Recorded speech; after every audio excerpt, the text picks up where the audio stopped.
We are very excited to welcome Ruth Franklin, who will be discussing her book, The Many Lives of Anne Frank. In this innovative biography, the author explores the transformation of Anne Frank from ordinary teenager to icon, shedding new light on the young woman whose diary of her years in hiding, now translated into more than 70 languages, is the most widely read work of literature to arise from the Holocaust. Comprehensively researched but experimental in spirit, this book chronicles and interprets Anne's life as a Jew in Amsterdam during World War II, while also telling the story of the diary, its multiple drafts, its discovery, its reception, and its message for today's world. With anti-Semitism once again in the news, The Many Lives of Anne Frank takes a fresh and timely look at the debates around her life and work, including the controversial adaptations of the diary, Anne's evolution as a fictional character, and the ways her story and image have been politically exploited. Franklin reveals how Anne has been understood and misunderstood, both as a person and as an idea, and opens up new avenues for interpreting her life and writing in today's hyperpolarized world. Ruth Franklin is the author of two previous books, A Thousand Darknesses, Lies and Truth in Holocaust Fiction, a finalist for the Sammy Rohr Prize for Jewish Literature, and Shirley Jackson, A Rather Haunted Life, winner of the National Book Critics Circle Award for Biography. She lives in Brooklyn, New York. Franklin will be in conversation with Frank Foer. Foer is a staff writer at The Atlantic and the author of The Last Politician, World Without Mind, and How Soccer Explains the World. For 7 years, he edited The New Republic, and he often appears on Washington Week with The Atlantic on PBS. So please welcome Ruth Franklin and Frank Foer.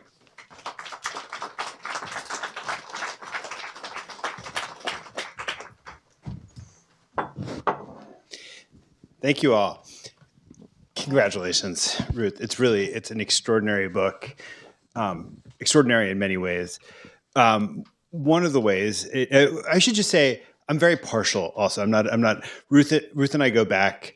We were colleagues at the New Republic together. And those who've read Ruth's work know that she's not just an incredible critic, she's a gifted digger. And she began her career as a Spectator, Columbia Spectator reporter who covered me, in fact, before I actually knew her when I took over a building once. We can talk about that if you want. Let's not. But before we talk about the book itself, I just wanted to just ask you about your relationship with the diary and with Anne Frank. Growing up, was the diary something that loomed in your conscience? Yeah. I mean, I think the diary was something that loomed. Sorry, I'm getting sort of feedback from this. Does it sound okay? Yeah, okay. I think the diary loomed really large for pretty much all Jewish girls of our generation. I mean, I read it as a child. I read it at sort of an absurdly young age. And, it made a big impact on me. I was fortunate to be able to visit the Anne Frank house on a family trip to Europe when I was a kid as well. And that was also something that kind of always lingered in the background of my mind as, sort of a touchstone.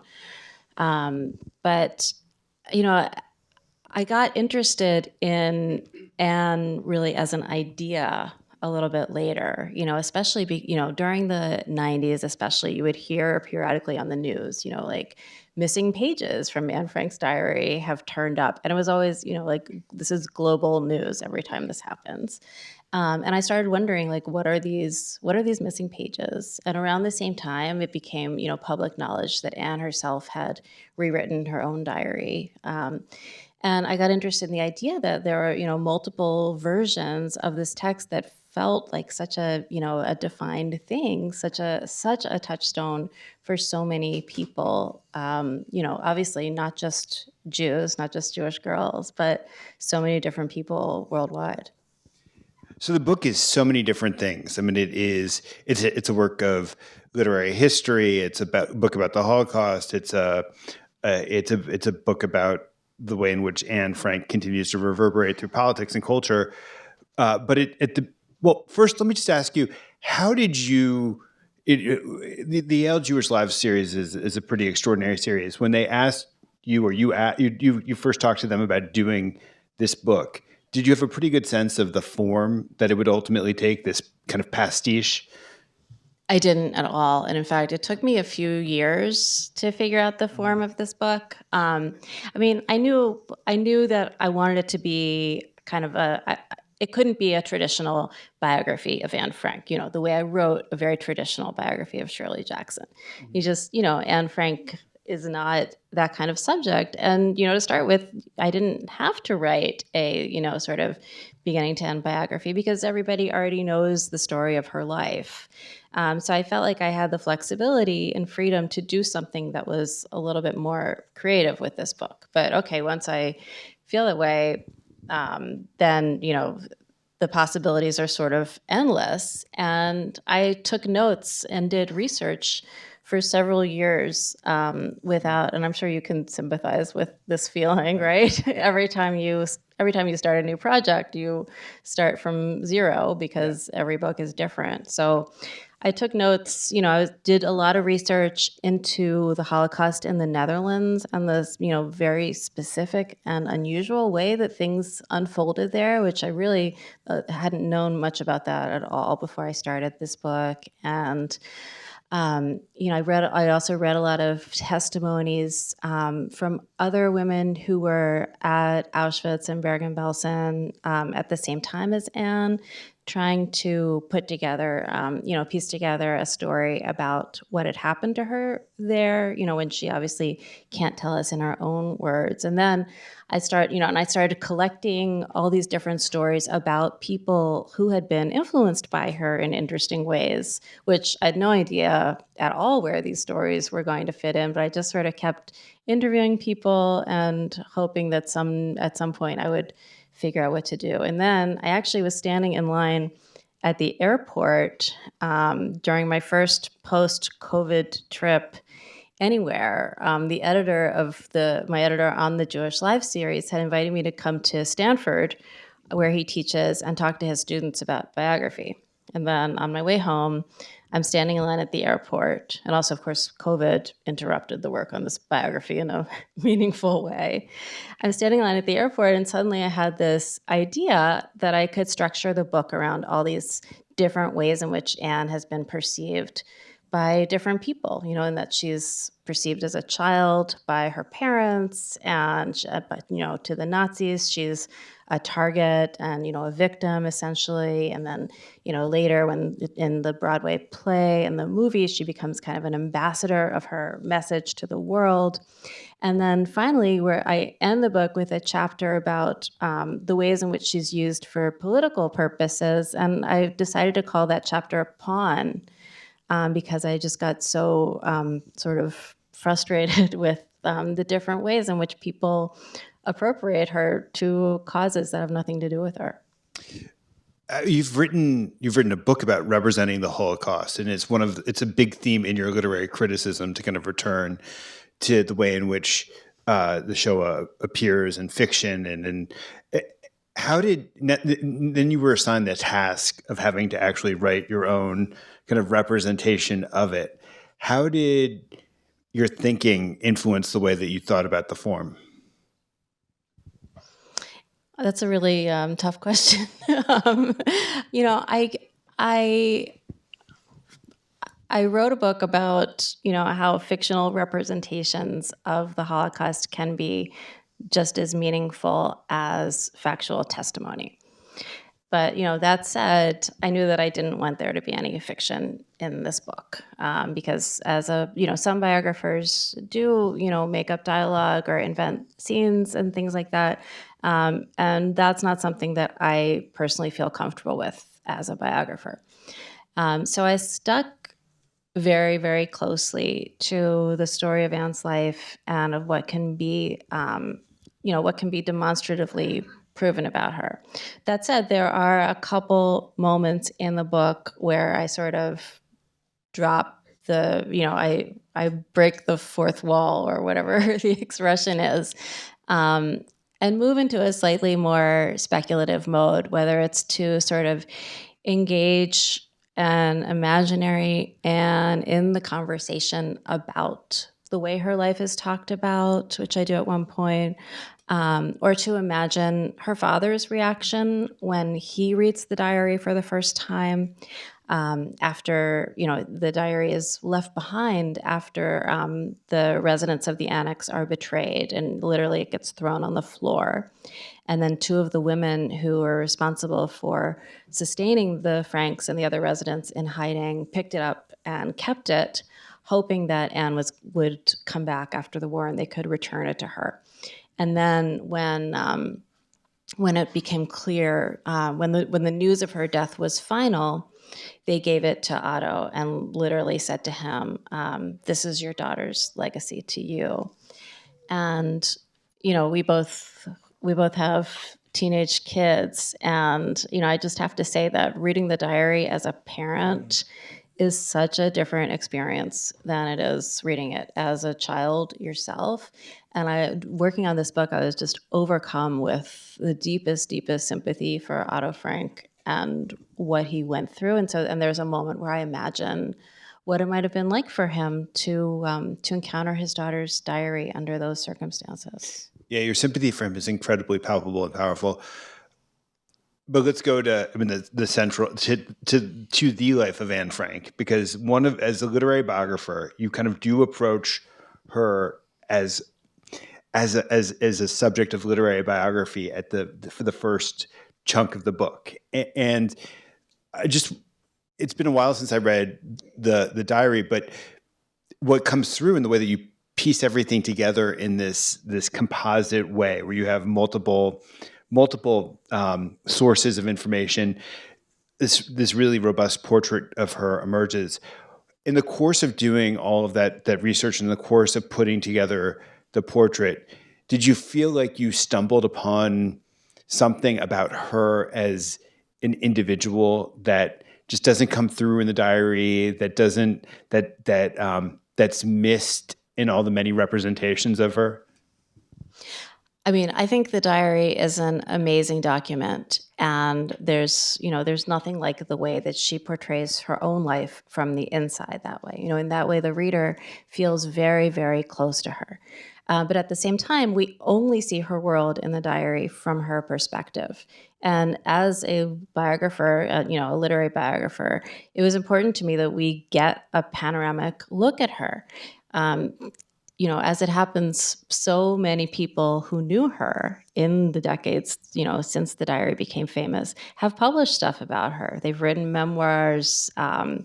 There's video testimony from her classmates. There are a lot of different sources that we can draw upon to get, it's kind of a picture of her life from multiple different angles. And in terms of, the literary piece of the puzzle, it wasn't really important to me to see her as a writer, because I think that that's the piece of her that most often gets lost in all the dialogue around the diary. It has so often been presented as a found object. That's what one famous Dutch novelist has famously called it, and it's a term that's stuck. And it wasn't. And it was really important to me that the reader of this book be 100% aware that the Diary of Anne Frank, in the form that we have all read it and experienced it, is not exactly a diary.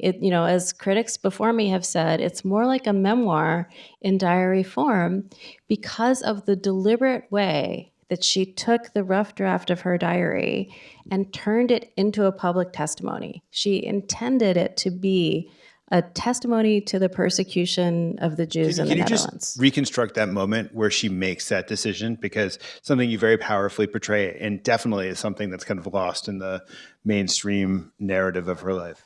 Yeah, it's such an amazing moment. And it's right there in the diary. It's at the end of March 1944. Anne is with the other residents listening to the radio in the evening. They listen to the forbidden broadcasts of the BBC and the Netherlands Radio Orange, the forbidden newscast that that tell the real news, not the Nazi propaganda news. And anyway, so they hear a Dutch minister of the Dutch government in exile come on the radio. He gives a speech where he calls on Dutch citizens to preserve their documents of the war years for inclusion in a future national archive. And he says on the radio, history cannot be written on the basis of public documents alone. They're going to need letters, diaries, private documents to have a full picture of what these citizens experienced during those years. And Anne writes in her diary that as soon as they heard him say this, everybody just looked at her and she says they all made a rush at my diary because, of course, they all knew this is exactly the kind of document that he is talking about. But then Anne goes back and looks through it. And that's something that she clearly seems to have done a lot because she writes little notes to herself at different points in the diary where she's going back and rereading her entries, and she writes a note saying, I don't think this anymore, or, I can't believe I ever said this. She goes back and looks at her diary and she realizes that in the form that she's written it, it's not going to work for inclusion in this National Archive because it's her private diary. It's full of her private thoughts and, literally her descriptions of her dreams and stuff, catty, gossipy stuff about her friends, especially the first few months of the diary in tone are almost nothing like the, very polished, mature, thoughtful tone of the diarist we know as Anne Frank. And I think she realized that she had to add a lot of information if a future reader was going to understand this as a document of persecution. And so she goes back to the beginning. She begins literally rewriting the diary on, fresh sheets of paper. And she adds some new entries where she talks explicitly about, she's describing her life before coming to the annex, and she says things like, oh, I had to go to the dentist today, but I'm not allowed to ride the tram because Jews are now forbidden to take public transportation, so I had to walk so far in the heat. She talks about Jews not being allowed to go to movie theaters or ice cream parlors. And all this is context that is missing in the original version that she added with this future reader in mind. When you break the fourth wall, I mean, one of the ways in which you do it one of the ways, there's a pattern, which is that you there are moments where you insist that she would be remembered as a writer, and then you ask the question, what would this memoir have looked like, or this diary would look like if it had continued? Because one of the aching parts of the diary is that it ends before her story ends. There's a moment in Bergen-Belsen, in fact, I think Bergen-Belsen, where she encounters a friend, and as a writer, it's a very tangible moment because she's expressing this excitement about the possibility that her book might someday be published. It's a really crushing moment. Could you reconstruct that, and then just talk about writing about the camps? Because I felt like your style kind of, I mean, obviously it changes because you're writing about something that's so immense, overwhelming, so grim. But there's just this, I found your reconstruction of her last months to be almost impossible to read at points because it's just so painful. Yeah, no, I mean, as it should, as like any depiction of the Holocaust should be. But yeah, I really didn't want to write that part of the book, and I sort of put it off as long as possible because it's so painful to think about, especially when you've been, I had been trying to stay so close to her and her experience and be so much in her head, and then I have to take her to this different place. And even with Shirley Jackson, it was very hard to write the last chapter of that book where, she was going to die. I knew that the whole time that she was going to have to die in the book, but it's hard to kind of do that to your subject. But so as I said, I read a lot of testimonies, some of them by other Dutch women who actually knew Anne in Auschwitz and in Bergen-Belsen, including the one you mentioned, which is by a school friend of hers. There are actually two of her classmates who remember having seen her in Bergen-Belsen. and one who remembers her talking about the diary and hoping that it would survive. I find it really striking, actually, that none of the women who knew her in Auschwitz talk about it at all. And you do hear about, there are a few people who managed to write notes, to write some kind of manuscript while they were in the camps. There are a couple of Bergen-Belsen diaries that survive. There are a couple of works from Auschwitz that survive. And you have to wonder, first of all, I wonder that if Anne had survived, think about the kind of book that she might have written about being in Auschwitz. And, it struck me, this is a whole other subject, but reading all these women's testimonies about the camps really hammered it into me that the experience of these camps for women was a little bit different from the way men experienced it. And, the classic stories of the Holocaust that we know are Elie Wiesel, Primo Levi, they're all stories by men. And the circumstances for women were a little bit different, not just because they were held in a different part of Auschwitz. They were held, obviously, in the women's camp, Birkenau, which was also the extermination part of the camp. But I'll just give one little example, which is that women prisoners in Auschwitz didn't wear the striped uniforms that we now think of as, emblematic of concentration camp prisoners. They were given ordinary clothes. But, like all things the Nazis did, this was just another way of torturing them. They were often given clothes that weren't suitable for the environment. So, for instance, they'd be given ball gowns or, high-heeled shoes, other things, that exposed them, to the cold or exposed them sexually and made them vulnerable. What women did about getting their periods in Auschwitz, for instance, was a source of a lot of stress for a lot of these women. They write about it in their memoirs. And the threat of sexual violence, of course, also was something that was present for these women. And it's an aspect of the Holocaust that, for a long time it was considered taboo, even to kind of raise the question and suggest that things were different for men than they were for women, because obviously the Nazis persecuted all Jews regardless of their gender. But at the same time, I think, we lose something. We lose some knowledge if we don't listen to these women's stories and understand them as something unique of their own. And so I often wondered if Anne had survived, maybe the book that she would have written about Auschwitz would be a classic testimony that we would read alongside Night and Survival in Auschwitz. Along the lines of both the intimacy, which you're able to recreate that last stretch, and also the way in which just understanding kind of how the female experience in these camps was different. You describe, I don't know if it was a commandant. There was a woman who was especially sadistic, who appears in Auschwitz and then later in Bergen-Belsen. Can you just draw a quick sketch of her? Yeah, she was this apparently very fashionable woman named Irma Grez, who I think originally came from Ravensbrück. She was known for being, as you say, particularly cruel. And yeah, it's striking that almost no memoirs mention Nazi guards by name, but all the women remembered her name. I thought that was really striking.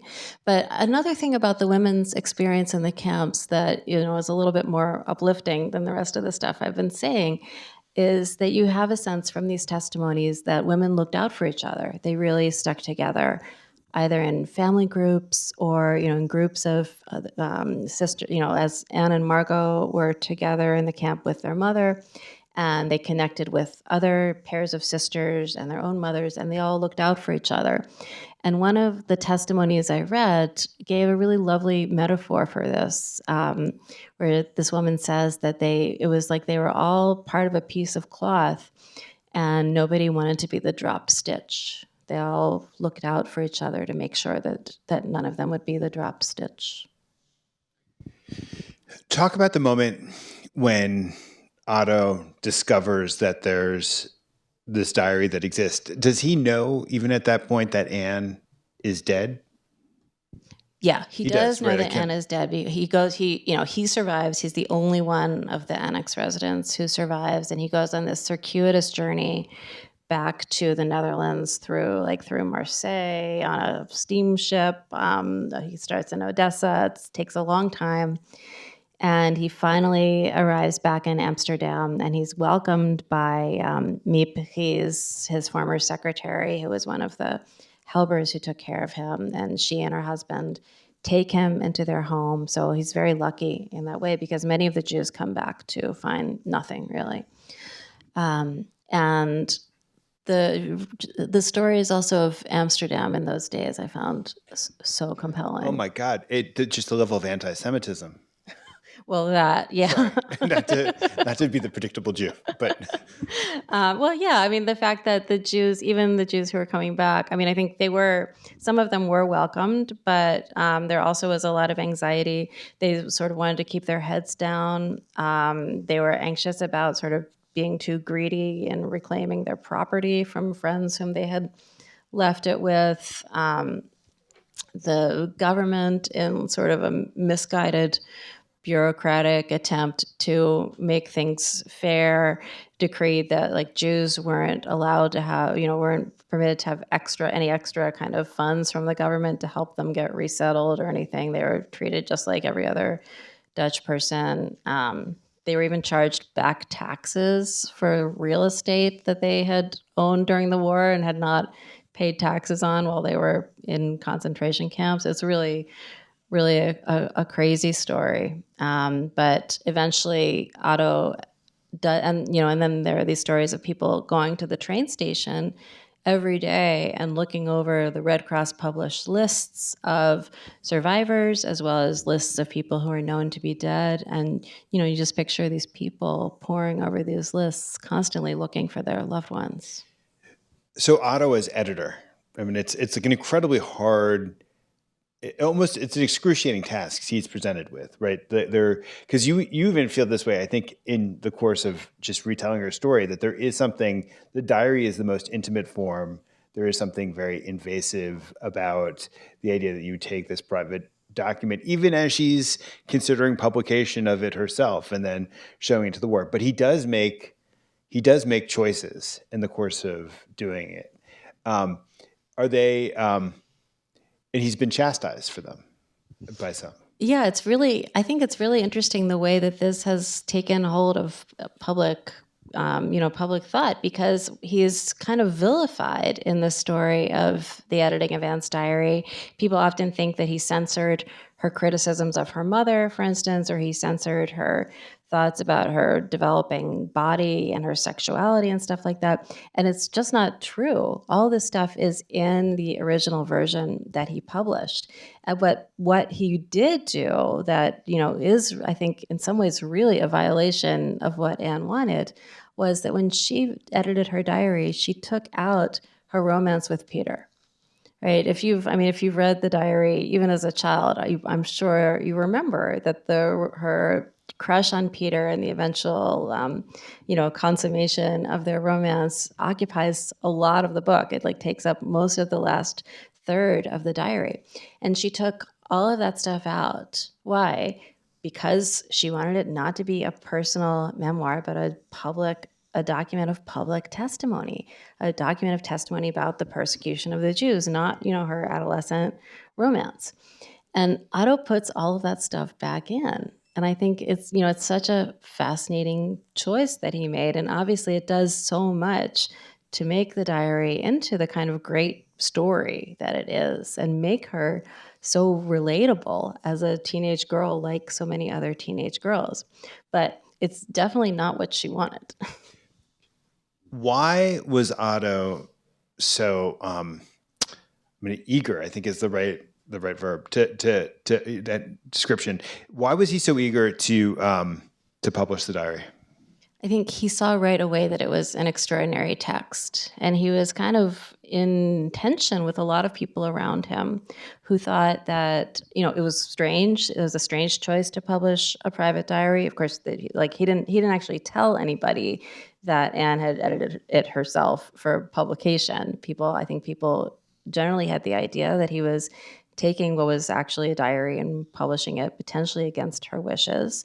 It was seen as sort of a violation of decorum, even by some of his Dutch friends.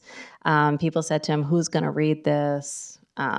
People now whose judgment looks very poor in retrospect. But it's clear that he saw right away what an extraordinary document it was, and that from the very beginning, he wanted it to be a book that had the widest possible reach. And there, we kind of fall into this almost catch-22, where he wants it to be a Jewish book. He wants it to work in the world against anti-Semitism, but he also doesn't want it to be only a Jewish book.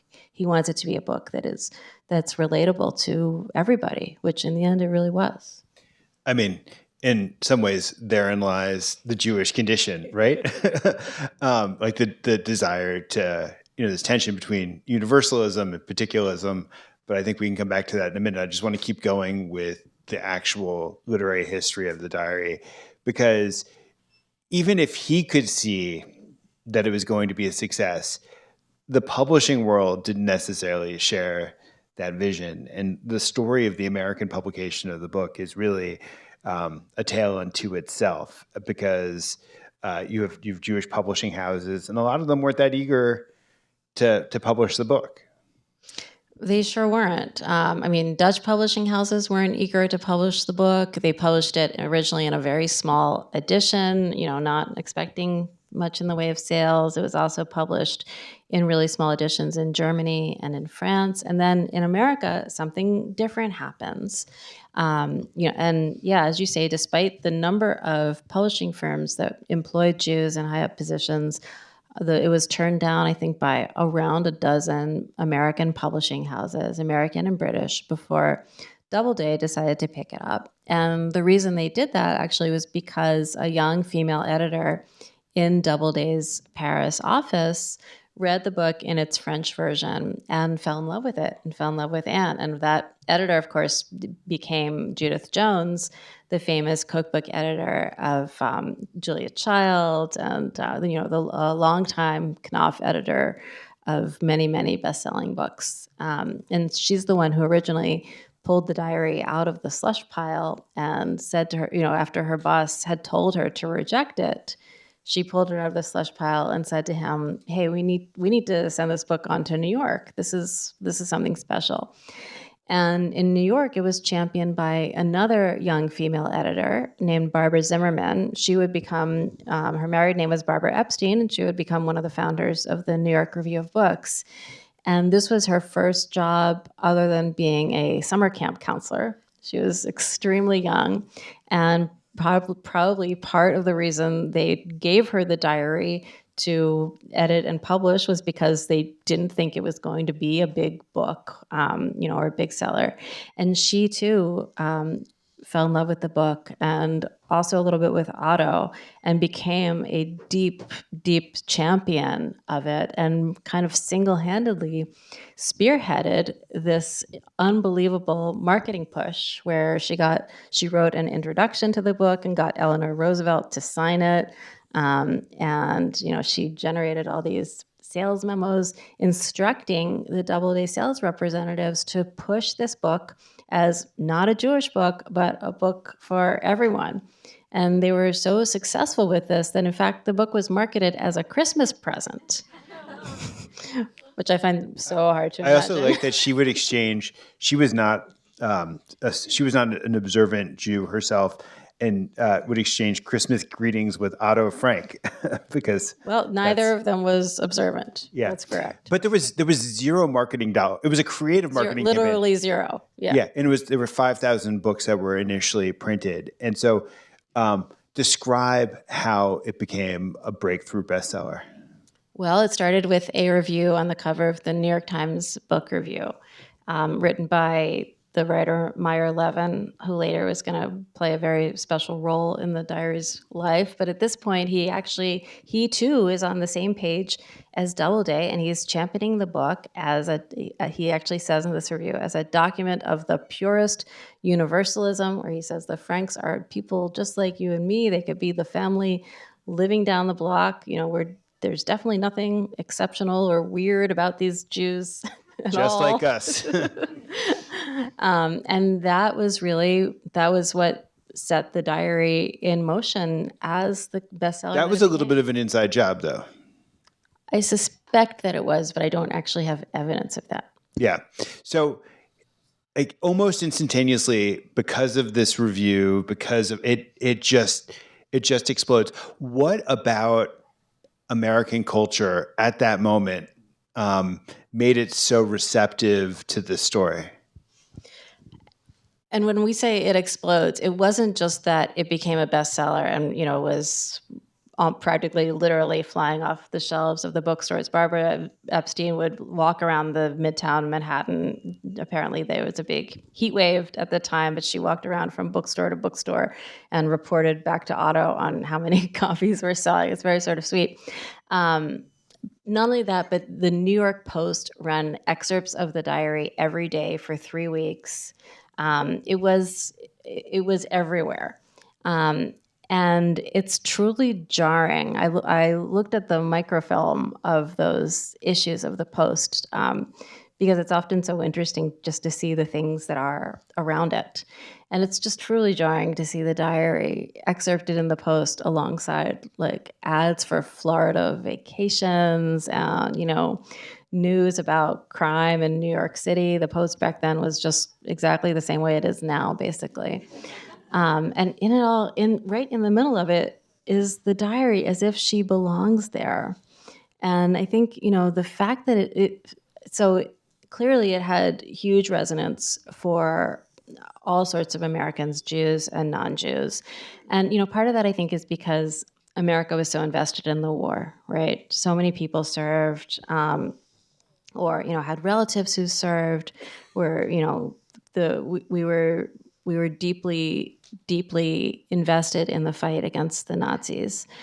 And at the same time, I think it allowed American Jews to kind of get in touch with the anxieties that lingered in them about what had happened. There are these heartrending notes that were sent back, for instance, from like the army chaplains who liberated the camps, who liberated Bergen-Belsen, for instance. There's a rabbi who writes back that, these are our brethren and we don't know what's left of them. And it's clear, that they felt this tension where they knew that it was just an accident of fate that this had happened to the Jews of Europe while they were safe in America. And, of course, it was even more of an accident because Otto Frank himself tried to emigrate to the U.S. In 1941 and wasn't able to get a visa. He, too, might have been one of those American Jews looking on the Holocaust from across the ocean. At what point does it becomes almost inevitable to a certain point that she becomes a political pawn, right? And what does that say about us, say about our culture, the way in which the iconography of Anne Frank, just merely invoking her name, becomes this almost argument ender, or at least people hope that it will serve that kind of function when they invoke her. It's in some ways kind of a strange thing to have occurred. I mean, there are very few figures from history and literature who assume that kind of role. Yeah, I mean, she's everything. She's called a secular saint. She's compared to the Mona Lisa. Her face is literally on billboards worldwide. It's hard to think of somebody who's more of an icon in that way than Anne Frank. And I think, Otto had a lot of anxiety about the idea of the Broadway play adaptation. I think partially because he realized that it was going to transform her into a kind of fictional character. I mean, indeed, the play is based on the diary, but it takes a lot of fictional liberties, and she really is quite fictionalized in it. And once that happens, she becomes much more public property, I think. It sort of opens the door for other people to remake her in the image of whatever they think she should be. And we see this happening, in all the many books in which she appears as a character. The most famous, of course, is Philip Roth's The Ghostwriter, where he imagines her as having survived the Holocaust, and she's this very kind of fetching young co-ed college student, of course, because it's a Philip Roth novel. But where he uses her as a foil to play out his own anxieties about being an American Jewish writer, and I say American Jewish with a hyphen, where he literally is using her to work through his own feelings about can I ever be just an American writer, or am I always going to be a hyphenated Jewish American writer?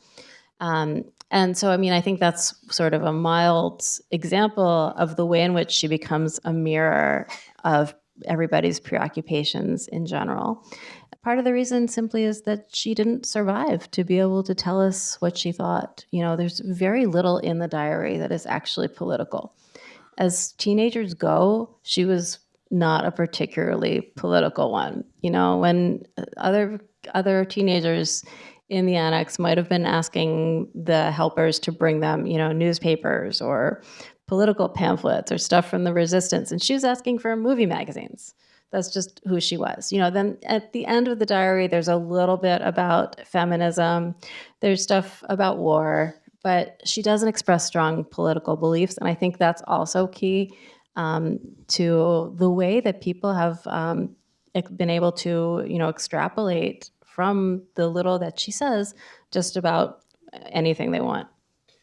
All right, we're going to open this up for questions. I'm just going to ask Ruth one more question, but then please line up here and we'll take them in turn.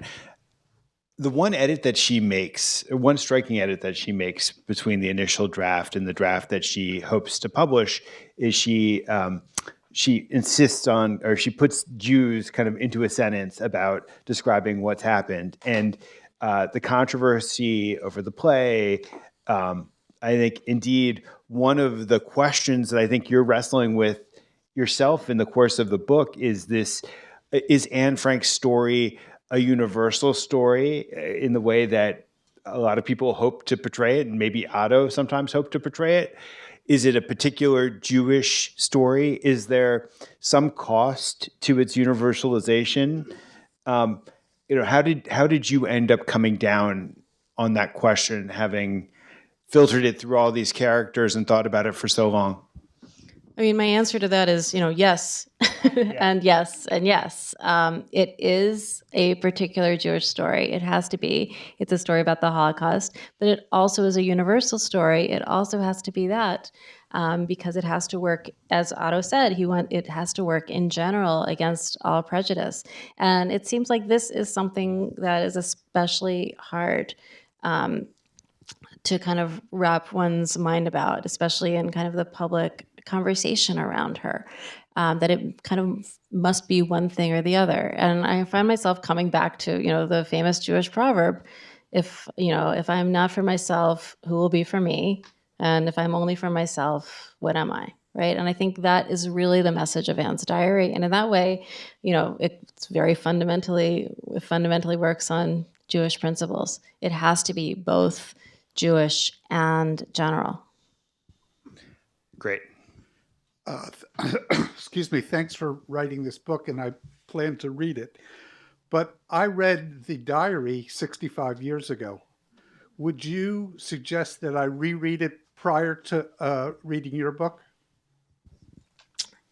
Well, I think it would be great to reread the diary, but I don't think you have to reread it in order to appreciate my book. And part of the reason is because I used the diary in the telling of the story that I tell about Anne. I kind of, from the beginning of my writing the book, the idea popped into my mind that I wanted to be able to write alongside her rather than over her. And I didn't even know what I meant by that or what it was going to look like. But what it turned out to look like in the final version of the book is that I do incorporate a lot of text from Anne's diary in my narrative. And then, there's a lot of commentary on that, a lot of context around it. But I hope that the effect is that you hear her voice in the text alongside mine. Can I interject as a reader? Which is, I would read the diary after reading your book, because there's all of this. I think just understanding all of the subtext, understanding all of the historical questions, and then going back and revisiting the original document. I read it 65 years ago. Yeah. So I'm sure it's all there, fresh in your head. Thank you. Thank you. Thank you very much to both of you for being here today. My name is Nathan, and I'm a recent college graduate from the Washington, D.C. area. I'm hoping ultimately to teach about the Holocaust, and I've had a specific interest in the story of Anne Frank for a very long time, from a very young age. And my question is, in the book, one thing that got my attention was your reference to Jacob Presser's book, The Destruction of the Dutch Jews. And it occurred to me that Jacob Presser's book and Anne Frank's diary really are two of the earliest books, firsthand accounts that really focus on the Dutch experience of the Holocaust. And I was wondering what you think are some of the most important analogies, similarities, and differences with regards to the information that both books provide about the experience of the Holocaust for Jews in the Netherlands. Thank you for bringing that up. That's a really interesting question. Jacob Presser was a Dutch historian who also was a Holocaust survivor. He was a history teacher who taught history at the Jewish Lyceum, which was the high school that was created for Jewish students in Amsterdam after the Nazis forbade them to attend regular public schools. And I talk about that a bit in the book. Anne attended the Jewish Lyceum for a year, and then it continued as long as it could, even while its students were being deported. And there are some just amazing stories about this school and the incredible teachers who taught there, who came from high schools and colleges all over the Netherlands, and tried to create a special educational experience for their students, even under these circumstances. So after the war, Jacob Presser lost his wife. She was deported during the roundups in Amsterdam and killed at Sobibor. And there's a heartrending depiction of that in some of the memoirs of his former students who remember him coming to the classroom and reading aloud from Dante's Paradiso. After learning that his wife had died, he reads the scene where Dante reunites with his love in heaven. And I also was very affected by Presser's book, which is it's a combination. It's mostly a history that he had access to to archives, to the minutes of the Jewish Council, which played a very important and problematic role in, some say, assisting the Nazis in their, drive to round up all the Jews and registering the Jews and all that. And Presser's quite hard on the members of the Jewish Council in his book. Although I think, he tries to be very even-handed, and he writes as a historian, but once in a while his voice comes through as a survivor and as somebody who witnessed these events himself. And it was really incredible, very affecting for me to read his book. And I think I tried to incorporate something of his style, of the hybrid style. I think the hybrid style of his book influenced in some ways the way that I wrote this one, in that, a lot of it is, tries to be even-handed and analytical, but there are moments where I do step outside that tone and comment in a more personal way on the things that are going on. But Presser's book, the Anne's Diary, really doesn't deal with anything that takes place outside the annex itself. And that's part of the reason why I felt it was important in this book to provide so much context about the Holocaust in the Netherlands, because we don't get that from reading the diary. And from the research I did, it just became clear that sometimes I think we think about the Holocaust as sort of almost a predetermined, predestined event that, once Hitler and Eichmann decided on the final solution, it just all kind of unfolded like a well-oiled machine. And what I took from Presser's book and from the other historians who have studied the Holocaust in the Netherlands is that that's just a myth. And in fact, things happened the way they did because lots of people made individual choices about things that they did. And people's lives were spared or, condemned, sometimes based on random decisions made on the spur of the moment by low-level functionaries. And part of what I wanted to show, based on Presser's book, was that things didn't have to happen the way they did. There were many different opportunities for people to make different choices. And it's important to see all those and to understand that they didn't and why they didn't. But thank you for bringing up Jacob Presser. He's a really important figure in this world.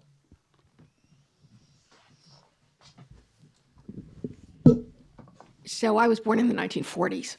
My parents were born in 1923 here. So they watched all as this took place. My question is, and so the Holocaust was really quite fresh when I read Anne Frank. And so you're 4 years younger than Anne Frank? I guess so. Yeah. Oh, yes, I'm younger than she is. But my father was in the Battle of the Bulge as a combat private. I'm lucky to be here. Did you look and see what the Dutch reaction to the book was? To the diary? Yeah. It was not, it was kind of a slow build. Mm-hmm. And historians, a few historians wrote about it at the time. As I said, it was a struggle for Otto to get it published, for him to convince people that it was an important document. They saw it as the diary of a kid. And I think, in the years right after the war, there was certainly a drive to avoid, scrutinizing the role of the Dutch in, collaborating with the Nazis or cooperating or however we want to call it. So I think that's also part of the reason that, the diary was not immediately embraced by Dutch readers. And in fact, even now, the diary is much less of a canonical text in the Netherlands than it is here, for instance. Dutch people sometimes are surprised to see how fascinated Americans and tourists from all over the world are by the Anne Frank house, and how iconic Anne is in other countries because she doesn't have quite the same role in Dutch culture. Interesting. Thank you. Hi, I'm Luca. I'm 11 years old, and I actually did a report on Anne Frank in school last year, and I came here to ask a question about, in your opinion, do you think it was right for someone, morally right for someone to write about Anne Frank if she had survived the Holocaust and ended up in college? I think that's a great question. And it's something that I talk about in my book because there's one particular novel where Anne Frank is written about as if she had survived and comes back to the Netherlands, and it imagines the life that she would have led as a survivor. And it implies that I won't spoil the novel, but in the novel, she has this terrible guilt because of something that the novel imagines happened between her and her sister when they were in the concentration camp. And I found this kind of tough. Frank, I don't know if that part struck you at all, but I found it a little bit hard to swallow. Partially because, as somebody who loves literature and writes about literature and has written a whole book saying that it's okay to write fiction about the Holocaust and, more than okay, I believe that fiction writers ought to be able to write about whatever they want. And at the same time, I felt really uncomfortable at the liberties that this writer had taken with the life of a real person, which I thought he had written about in a way that it might not be clear to every reader that he wasn't talking about the historical Anne Frank, but that she was, a character in his imagination. So I guess my answer to that is that it's really a tough question. And I think it really depends on the writer, the individual writer, and how they do it. I think that there are ways to write historical fiction that are responsible and respectful to the facts that happened in the past. And you can write about real historical figures in a way that kind of expands on what we know about them rather than making up new things that didn't happen. And I think, especially in terms of the Holocaust, which we know so much about, novelists have maybe a special obligation to be faithful to the facts of what we know and to kind of base their plots around that rather than making up new stuff. Does that help to answer your question? Yeah. Okay. Thanks, Luca. Thank you. I just wanted to follow up on the earlier question of how the diary was received in. You can tilt it up rather than I'm bringing sorry. You're yourself right. down. There we go. How the diary was received in Europe.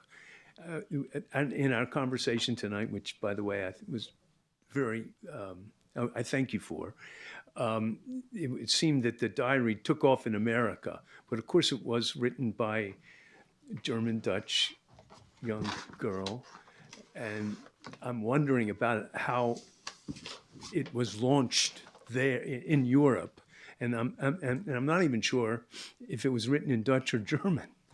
But A lot of people actually I'm sure don't. it wasn't written in English. Yeah, So a lot of how people does actually all that don't know. play It was out? written in Dutch. It was written in Dutch, and you're right, Anne was German. She was born in Frankfurt. The Franks emigrated to the Netherlands as refugees from Hitler's Germany when she was 4. So she grew up speaking Dutch. It's interesting that in the annex, even though her parents were German and the other family that were in hiding with her also were German Jews, and especially the adults did not speak Dutch as well as the children did. And nonetheless, they insisted on speaking Dutch in the annex. There's a place where Anne writes out a list of rules for annex residents in her diary where she says only civilized languages are permitted, thus no German. So, it was so important to all these, even though it would have been easier for them to converse in German, it was important to them to use Dutch, as a statement amongst themselves. The diary has kind of a complicated history in Germany. There are some adjustments made in the German translation that the original German translator made in collaboration with Otto Frank, where there are a few places where Anne says, not surprisingly, very negative things about the Germans. And Otto kind of Otto and the translator smoothed some of them over for the German audience. Like there's a place where she says, there are no greater enemies in the world than Germans and Jews. Like, they're natural enemies. And in the German translation, that gets changed to, there are no greater enemies than these Germans and the Jews. And the rationale that Otto gave for this was that they still had friends in Germany. They still felt very fondly, for instance, about neighbors and other friends who they left behind in Frankfurt, and he didn't want these people to think that he hated all Germans or that Anne had hated all Germans. He didn't think that that was what she had meant, and so that is one of the things that got changed. The play version of the diary also met with an interesting reception in Germany, where apparently German audiences, after they saw the play performed, sat in silence without applauding. That is what they saw as an appropriate response. Should we take maybe one? We'll do one more. Question? Hi.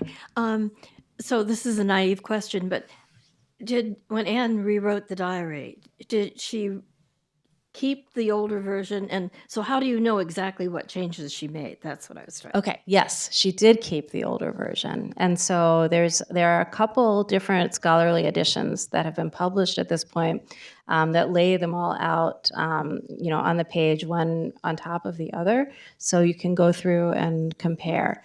Now, one thing is that some of her notebooks were lost. At least we know that there's at least one notebook that got lost, and it's a notebook from the original version. So in that sense, it's very, very fortunate that she decided to rewrite it, because if she hadn't, there would be a whole year of her time in the annex that we wouldn't have any documentation of at all. We only have that in the revision. So these different versions are all incomplete in their own ways, but it's possible at least to compare them somewhat. And also, I understand that they've recreated the annex in New York, and I just wanted to get your reaction to that idea. Well, I saw it the other day for the first time. I think that they've it's a beautiful exhibit. It does feel very much. I think it does create a very accurate sense of what the annex was like. It's obviously different in important ways, and it's a different experience from visiting the annex in Amsterdam. But I think, it's very consonant with Otto Frank's general goal to bring Anne's story to as many people as possible. And of course, there are many people who aren't able to travel to Amsterdam or also to visit the annex, which is not accessible to the disabled at all. There are lots of flights of stairs, so that's, I think, another very valid reason for recreating it the way they have in New York. And apparently, it has really touched a very strong nerve because crowds are flocking there to see it. Right. Thank you. Well, I think it's going to be possible. I know it's going to be possible to have Ruth sign. I'm preempting you, Claire. Anyways, thank you for the great questions. Thank you, Ruth, for writing an extraordinary, powerful book. I'm going to stand at the door and force everybody to buy it before they leave because you should all read it because it's so exceptional. Thank you all. Thank you so much, Frank, for your wonderful conversation. And